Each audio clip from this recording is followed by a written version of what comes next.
कितनी एकादशी है? जम के बोलो। 26। जो भगवान विष्णु के पास जाकर निवेदन करी थी वो निर्जला थी, निर्जला। इसलिए सारी एकादशियों में निर्जला एकादशी की महत्वता शास्त्र प्रमाण करता है महाराज। पर हिंदू धर्म के 3 व्रत ऐसे बता दिए जिन व्रतों का पुण्य समाप्त नहीं हुआ।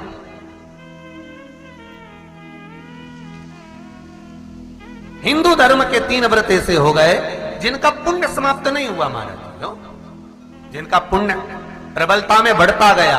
पहले नंबर पर एकादशी, दूसरे नंबर पर प्रदोष और तीसरे नंबर पर शिवरात्रि। एकादशी आकर खड़ी हो गई। अब निर्जला के दिन शिव महापुराण की कथा कहती है, स्कंद पुराण कहती है कि आप वर्ष भर की एकादशी का क्रम भले ना करें, पर निर्जला एकादशी के दिन जो तुलसी हम ठाकुर जी को समर्पित करते हैं, वो तुलसी, ध्यान देना, वो तुलसी अगर मान लो आपके पास में रखी है,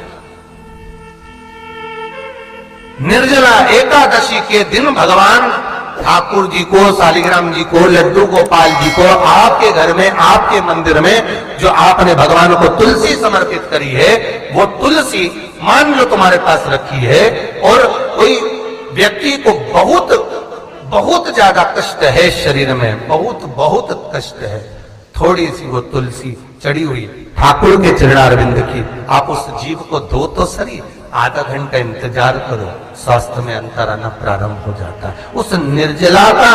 क्योंकि निर्जला ऐसी एकादशी है जिसने जगत में जाकर, देवताओं के पास जाकर निवेदन करा है जग कल्याण के। जितनी भी माताएं एकादशी का व्रत करती, बहुत ध्यान से सुनना आज की कथा हो, शायद जिंदगी में मिली ना मिली, और ये कथा का रास्ता तो बहुत ध्यान से सुनना। स्कंद पुराण यहां तक कहती है कि इस कथा के चरित्र को जो श्रवण कर लेता है उसको 26 एकादशी करना भी नहीं पड़ती। इस एकादशी की केवल ये कथा सुनकर ही वो तर जाता है। बहुत ध्यान से सुनना इसको, कथा को।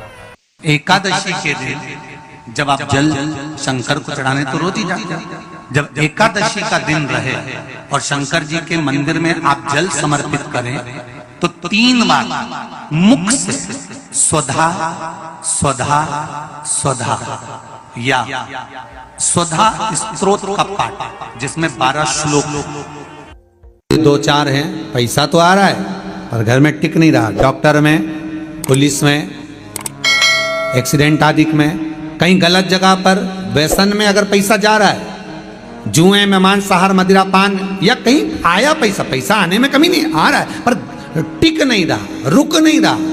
कोई मांगने आ गया, दे दिया, फिर वहां से अपने पास नहीं आ रहा, अपन कह रहे हैं भैया हमारा पैसा लौटा दो, नहीं आ रहा। तो महाराज शिव महापुराण की कथा कहती है एकादशी के दिन गंगा के जल में मात्र 7 बेलपत्री डालकर जो नंदीश्वर भगवान, अर्थात जो शंकर जी के शिवलिंग के सामने नंदी होता है, उस नंदी के चरण पर गंगा का जल चढ़ाकर बेलपत्री शिव पर समर्पित कर देता है, उसके घर में रुपया रुकना चालू हो जाता है, फिर वो गलत जगह पर नहीं जाता, गलत स्थान पर वो धन जाएगा ही नहीं।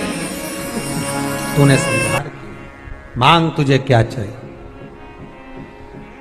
एकादशी ने भगवान विष्णु से कहा, नाथ प्रभु वर दे दो, मृत्यु लोक में जो मनुष्य मेरा व्रत करेगा, चाहे जलचर, थलचर, वायुचर या सांसारिक मनुष्य, मेरा अगर एकादशी का व्रत करेगा, प्रभु उसके यहां धन धान्य वैभव सुख संपदा बढ़ेगी और उस जीवात्मा को नरक नहीं भोगना पड़ेगा, सीधे वैकुंठ का उसको वास मिलेगा। जब जीव आत्मा को लेकर चला जाएगा, यम के दूत जब बंदी बनाकर ले जा रहे होंगे उस जीवात्मा को, जिसके प्राण छूटे होंगे, यम के दूत जब बंदी बनाकर ले जा रहे होंगे, तब मुझे वर दो कि मैं इसका हाथ पकड़कर बेतरनी से पार उतार कर सारे नरकों से निकालती हुई आपके धाम में लेकर आऊं। भगवान ने वर दे दिया, तथास्तु। हे एकादशी सुनो, मृत्यु लोक का मनुष्य अन्न का त्याग कर कर, क्योंकि अन्न में एकादशी के दिन पाप पुरुष रहता है, अन्न का त्याग कर कर एकादशी के दिन जो मनुष्य तुम्हारा व्रत धारण करेगा, उस व्रत को करेगा और उस व्रत को धारण करेगा, उसकी मनोकामना पूर्ण होकर वो मेरे ही धाम को जाएगा।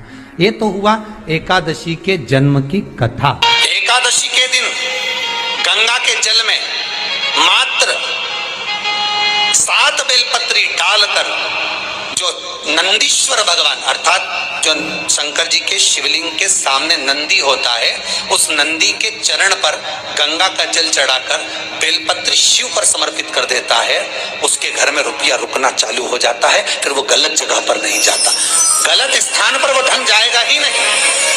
बेटा अगर व्यसन में पड़ा हुआ है, मदिरापान में पड़ा हुआ है, मांसाहार में, जुए आदि में जा रहा है, तुम्हें लग रहा है कि मेरा बेटा गलत मार्ग पर जा रहा है, ये मित्र दोस्ती गलत हो रही है, वो सही जगह पर आ जाए। करना है एकादशी। कई लोग इसको धन के लिए भी करते हैं, संपदा के लिए। संपदा के लिए अर्थात जिसका व्यापार नहीं चलता, जिसके घर में पैसा नहीं आता, या नौकरी नहीं लग रही, या सर्विस नहीं लग रही, आप अप्लाई कर रहे हो, जगह जगह जाकर इंटरव्यू भी दे रहे हो और पैसा नहीं आता, तो उसके लिए भी प्रयास किया जाता है। पर उसके लिए यहाँ पर जो धन के लिए करते हैं, उसके लिए विष्णुपदी के लिए करते हैं। मतलब जैसे गंगा के जल में तुलसी के 11 पत्ते डाले जाते हैं और उसको किसी भी नारायण के मंदिर में, राम कृष्ण शिव शंकर नहीं, राम कृष्ण भगवान विष्णु दत्त आदि जितने नारायण के मंदिर हैं, उस मंदिर में किसी भी पात्र में, एक छोटे से पात्र में उसको भरकर रखी जाते हैं महाराज। उससे भी जॉब सर्विस नौकरी में सफलता प्राप्त हो जाती है। परंतु वो भी एकादशी को ही होता है। कुछ देर तक पात्र को रखा जाता है, फिर वही पात्र का जल किसी भी वृक्ष के नीचे डाल दिया जाता है, उससे भी नौकरी के लिए फायदा मिलता है। गंगा का जल कोई साधारण नहीं। दशमी, एकादशी और द्वादशी, इन 3 तिथियों पर एक रोटी में थोड़ा सा मीठा रखकर सोमक पितृ का नाम लेकर यदि गाय को खिला दिया जाता है, तो अगर कोई पूर्वज प्रेत योनि में भी पड़ा हुआ होता है, भटक रहा होता है, जिसको पिंड नहीं मिला, जो अचानक मर गया होता है, अधोगति में चले गया होता है, उस जीव की मुक्ति दशमी, एकादशी और द्वादशी, ये 3 दिन सोमक पितृ का नाम लेकर रोटी में, पूड़ी में मीठा रख कर गाय को खिला दिया जाता है। ये 3 दिन तक तो वो पितृ कभी भटकते नहीं है, उनको मुक्ति प्राप्त हो जाती है मोक्ष में।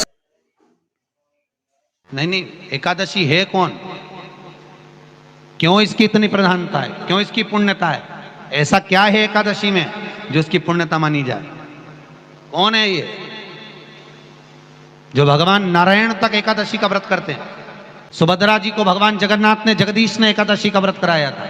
बद्री नारायण भगवान को माता लक्ष्मी ने एकादशी का व्रत कराया था। क्यों? चंद्रायण एकादशी व्रत की माता। एकादशी है कौन? तो कहा जिसको व्रत करने पर भगवान नारायण भी जिसका व्रत करते हो, भगवान माता लक्ष्मी जिसका व्रत करती हो, वो एकादशी है कौन? तो शास्त्र वर्णन करता है महाराज, स्कंद पुराण का सुंदर चातुर्मास्य खंड के अंतर्गत वर्णन आया है महाराज। एक बार भगवान विष्णु आनंद में विराजमान थे, पद्मावती और माता लक्ष्मी दोनों उनके पास में विराजी हुई थी। भगवान लक्ष्मी और पद्मावती दोनों बैठी, एक सिर के पास, एक चरण के पास।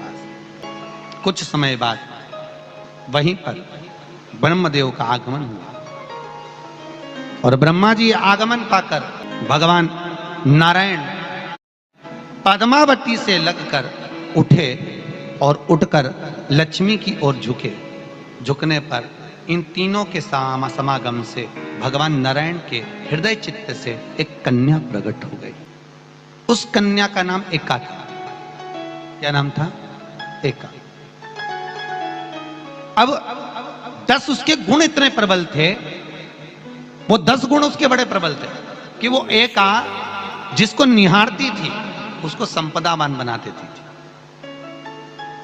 जिसको देख लेती थी उसके जीवन में वो आनंद की अनुभूतियां करा देती थी। एक